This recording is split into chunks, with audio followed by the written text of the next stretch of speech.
on your awareness of how IVGID budgets and carries out various projects from initial authorization to completion, what improvements would you propose to make in the process if elected? Well, the budget, is almost a year-long process. When you go through beginning, you kind of end one year. Our year is July 1 to June 30th. So that's our budget year. And it almost begins again right away.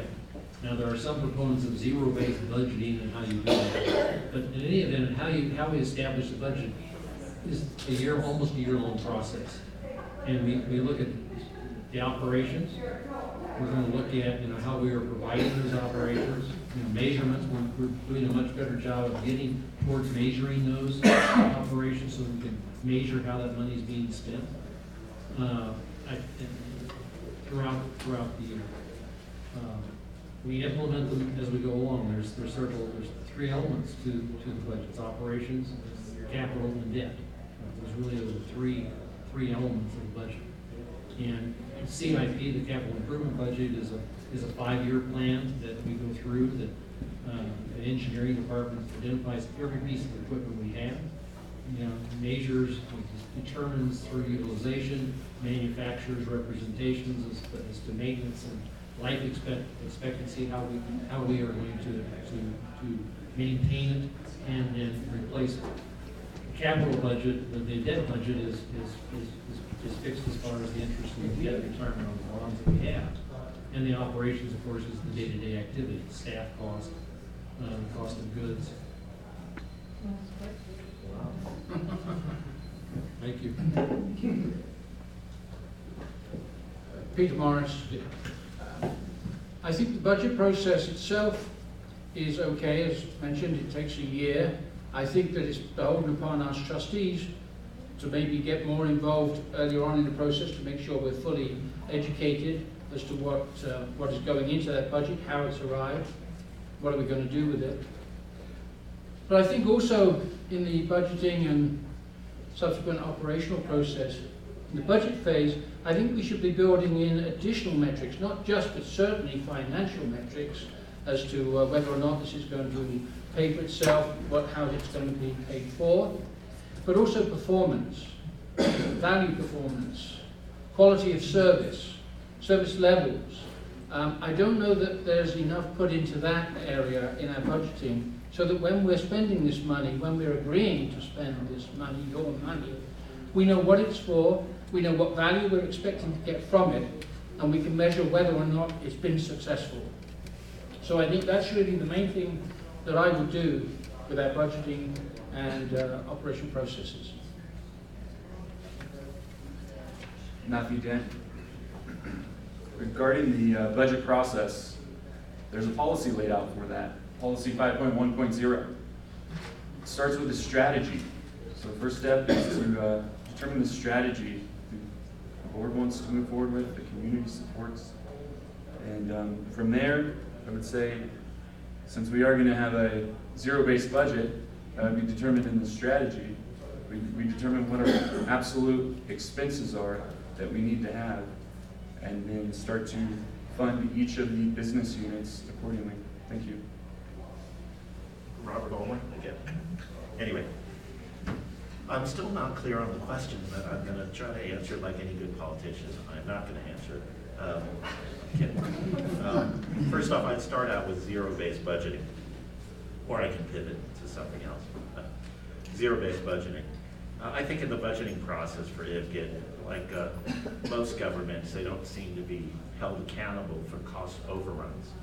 So I'd like to see us run some of our budgeting more along business lines where we're held accountable for what was proposed or what we budgeted, and that doesn't always need to be the case. I think we went over in the bathrooms because of changes, the new bathrooms down by the beach. It was over like $80,000. Is that right? Is there anyone who can answer that? All the good employees left. Anyway, I think just with that, and I think the original estimate was about $350,000. So I'd like to see greater accountability. Thank you. If you wouldn't mind, throw me that question one more time again, because I am still, I think with some other people here, not really clear what this is, what we're getting at. Definitely, so to restate the question. Use my notes. So based on your awareness of how IVGID budgets and carries out various projects, from initial authorization to completion, what improvements would you propose to make in the process if elected? I think if elected, Stephen Thomason again, I think if elected, once being able to actually sit down and truly go over the entire budget and seeing where all the money was spent, where everything went, how everything was accounted for, and then knowing where performance values were held, whether or not certain entities did do their job, and that the actual, all areas within were held accountable for what they did. I think it's kind of going to be hard. It's not really a super easy question to answer unless we're able to truly sit down and scrutinize every single number that is within that budget, and then go based off of that where there can be more room for improvement, whether it be newer improvements that need to happen in the future, or whether it is current areas that need to be worked upon to made to be run as effectively and efficiently as possible to make the most massive privatization out of each individual area. I definitely think that there should be some money thrown into the future of this town. That's the biggest thing that I'm going to continue to keep telling you. There needs to be more pushing forward with what this community is looking for, asking for, and looking to gain for the future of where we're going to end up. Thank you. Judy Miller. I'm going to look at this question a little differently. I think I heard it a little differently. We were talking about budgeting projects. We've budgeted several projects in the last few years, and several more in the years, the next few years to come. One of them was, of course, the Diamond Peak Master Plan. The way that came about was a consultant was hired, and they gathered all kinds of statistics, and they went to the visitors, they went to the homeowners, they went to everybody they could get to come to these little shows and say, what would you like to have? I don't know if you heard Margaret Martini when she gave her little speech at one of the board meetings about, oh, let's have this Jaguar. My friend has one. We should have one too. And no consideration was given to cost. The public was never told what this proposed amenity was going to cost.